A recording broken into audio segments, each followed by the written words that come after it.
Allô, allô! Bon, prise 3, vidéo 3 sur les symposiums d'art. Oui, c'est un gros morceau, les symposiums d'art, parce que je crois que aussi c'est une grosse place dans la façon de vivre de son art. C'est très important, c'est non négligeable. Fait que comme je vous disais, tu peux en faire à tous les week-ends si tu veux à partir de l'été. Il y a même des événements qui se chevauchent. Comme je vous disais, tu peux être pris comme tu peux ne pas être pris. Des fois, ça peut prendre 3 ans avant qu'ils te prennent. Fait que là, ce que je veux vous dire, c'est que ça vous prend, oui, votre équipement, je vous en ai parlé. Donc, je vous ai dit chapiteau, éclairage, avec tout ce que ça prend pour ton éclairage, les rallonges et tout, ta petite table pour mettre ton matériel, tu sais, tes cartes d'affaires, ton portfolio, le chapiteau, puis tes systèmes d'accrochage. Les systèmes d'accrochage, il y en a plusieurs. Moi, le mien, je pense que je vais faire une autre vidéo pour vous le montrer. Puis les étuis. Je vous ai fait un beau vidéo pour vous montrer les emballages de toiles. Parce que tu mets tes toiles dans quoi, toi, quand tu pars, là, puis tu joues à Tetris dans ton char, puis tu les empiles toutes, une par-dessus l'autre. Mon début, j'avais pris du papier bulle.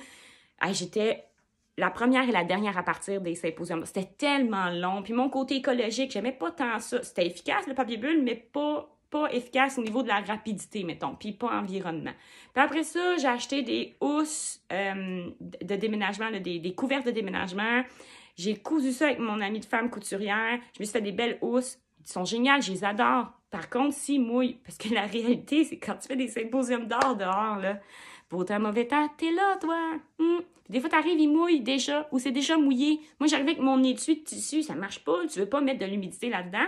Donc, moi, j'utilise, et beaucoup, en fait, presque tous les artistes, j'ai voyé avec ça, puis dans le fond, ils sont pas cons, hein. Si tout le monde fait ça, puis toi, t'es tout seul d'unique, ben peut-être que c'est peut-être pas la meilleure méthode. Finalement, t'es peut-être pas si wise que ça. En tout cas, bref, c'est un gros rouleau de membrane de 48 pouces, parce que ça peut être 100 puis 200 pieds que tu trouves dans les magasins de quincaillerie. Je fais une vidéo, taguez-moi là, je vais vous l'envoyer pour vous le montrer c'est quoi, puis les mesures que j'ajoute et tout. C'est génial, tu rentres ta toile là-dedans, une belle petite housse, là, style enveloppe, puis c'est super résistant, puis c'est écologique, ben pas écologique parce que, tu sais, c'est pas dégradable, là, mais tu sais, c'est biodégradable, mais par contre, tu peux la réutiliser tout le temps, hein? Voilà. Fait que c'est ça. Bon, les symposiums d'art. Comment ça marche? Comme j'ai dit, vous pouvez en avoir à 70$, vous pouvez payer jusqu'à 400$ votre week-end. Il y a des endroits où est-ce que vous allez être full autonome, puis il y en a d'autres qui vont vous prendre en charge, d'aller avoir une petite bouffe. Puis, fait que, tu sais, vous allez voir, je vous dirais, c'est faire de vos propres essais-erreurs. Puis, ne négligez pas les plus petits événements. Il ne faut pas négliger local aussi. Fait que si toi, mettons, je sais pas, t'es de Laval, il y a des événements à Laval, ben moi, je t'encourage à y aller. Parce que quand t'es local, de plus en plus, les gens sont sensibles d'acheter local, puis ils se sentent déjà en partant, ils se sentent connectés à toi parce que tu viens de la même place que eux.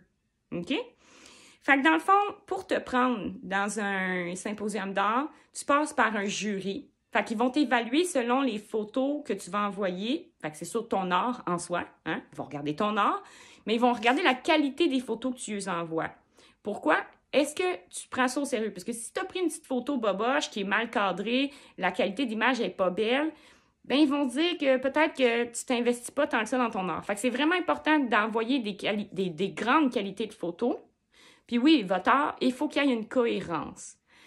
Oui, ça, je sais, c'est bien plate ce que je veux dire, mais oui. Tu sais, comme moi, là, mettons, qui fait des forêts enchantées, je fais des chevaux, puis je fais des oiseaux de proie.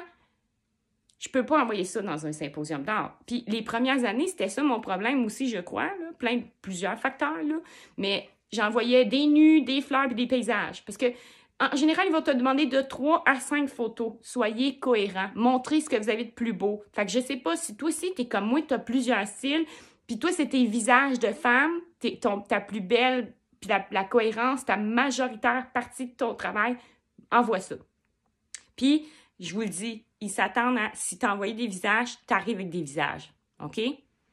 Tu peux pas arriver là avec des chevaux si tu as envoyé des visages. OK?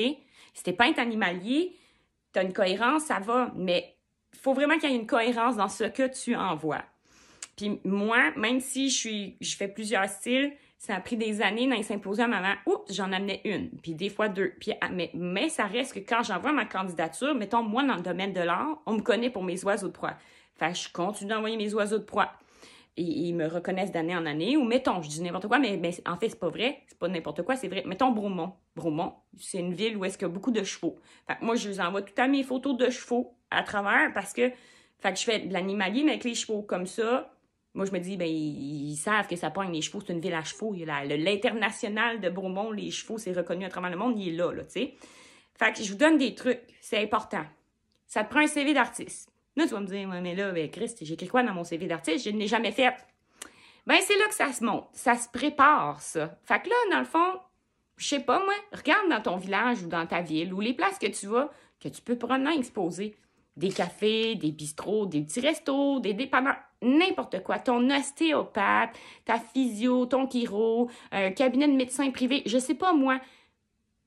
Il n'y a pas de mauvaise place, je pense. Ben, il peut, tu sais, du sens que, en fait, ça fait juste garnir ton CV. Vous comprenez ce que je veux dire? Tu peux essayer de voir, il y a sûrement dans ton village, dans ta ville, des regroupements d'artistes, de faire des expositions collectives. Tu peux te créer toi-même ton propre vernissage, ton propre événement d'art. Tu peux louer un espace, puis exposer. Puis sinon, tu as sûrement eu, je sais pas moi, des mentions au secondaire, que tu as gagné des coups de cœur ou des mentions d'art, tu as exposé. Ça se build, OK? Si c'est ça que tu veux faire, il faut que tu le prépares, ton chemin, OK? Parce que tu n'arrives pas, pouf, avec les valises pleines de bagages en commençant. L'expérience, ça s'acquiert, c'est comme n'importe quoi. C'est ça, c'est comme n'importe quoi. Fait que dans le fond, probablement que tu as eu des jobs peut-être plus manuels, je sais pas. Là, moi, là, voyez-vous, j'ai déjà travaillé pour le folklore de Drummondville. Ça fait des années que ça n'existe plus, là, mais ça a été très gros. Fait que moi, j'ai peint des décors de scène. J'ai été sculpteur-mouleur à Montréal. J'ai un diplôme en décoration intérieure étalage. Fait que j'ai fait des vitrines de déco. J'ai fait des projets à l'école créative. Fait que ça, je le mettais dans mon CV. OK? Au début, t'as peut-être rien, t'as pas fait d'exposition, faut que tu marques de quoi de pertinent. Tes formations, t'as suivi des cours de peinture avec des artistes précis, ça se marque, OK?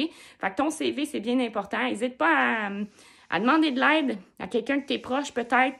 Des gens entrepreneurs dans ton environnement peuvent t'aider. Parce que être artiste, c'est aussi être entrepreneur. C'est important parce que va falloir que tu te vendes. Va falloir que tu go. En fait, ce qui fait la différence d'un artiste à l'autre, c'est la personne qui passe en action. Soyez en action à tous les jours. Moi, la journée, je me dis, OK, c'est ça, je veux vivre de mon art. Ben, tous les jours, j'essaie de poser une action pour vivre de mon art. Continuer à vivre de mon art. Continuer à faire grandir, que ce soit les réseaux sociaux. Il y a beaucoup de trucs et conseils. Je vous dis, je pense qu'aujourd'hui, je vous fais 4 vidéos, là, parce que j'en ai trop à dire sur les symposiums d'art, la cohérence de tes œuvres. Puis c'est ça, comme je vous ai dit, ça se peut qu'ils vous prennent pas, puis je pense que c'est voulu. Ils veulent voir si t'es sérieux, parce qu'il y a des symposiums d'art qui ont une certaine notoriété, ils veulent un certain standing, fait qu'ils veulent s'assurer que tu vas rester, que si leur clientèle achète une toile de toi, bien, ils vont te revoir. Ça, j'en ai parlé. Ouais, puis c'est ça. Puis des fois, ils vont te prendre. Puis ça veut pas dire qu'ils vont te prendre l'année d'après. Je vous le dis. Puis n'oubliez pas, soyez gentils avec les gens. Je sais que c'est con, mais je vais vous le dire parce que les gens avec qui vous échangez des emails, les gens dans l'organisation, prenez le temps de leur dire merci. Soyez reconnaissants. Soyez reconnaissants d'être là. Parce que oui, t'es chanceux d'être pris. Parce que peut-être 600 personnes qui ont postulé, vous êtes même pas 100 qui ont été pris. Fait que tu sais, puis dans la vie, je m'excuse, tu peux avoir moins de talent, mais être gentil, puis ils vont t'aimer plus que la personne hyper talentueuse qui est chiante. OK? Soyez fin. Soyez fin avec tout le monde. Je veux pas te dire d'être bonasse, de te faire manger à laine sur dos, mais vous savez pas qui vous allez rencontrer, cette personne-là, qu'est-ce qu'elle peut t'amener, puis autant vos pairs, vos collègues de travail, parce qu'on est des collègues, on n'est pas des ennemis. On veut tout le meilleur pour les autres, OK? Pour soi et pour les autres.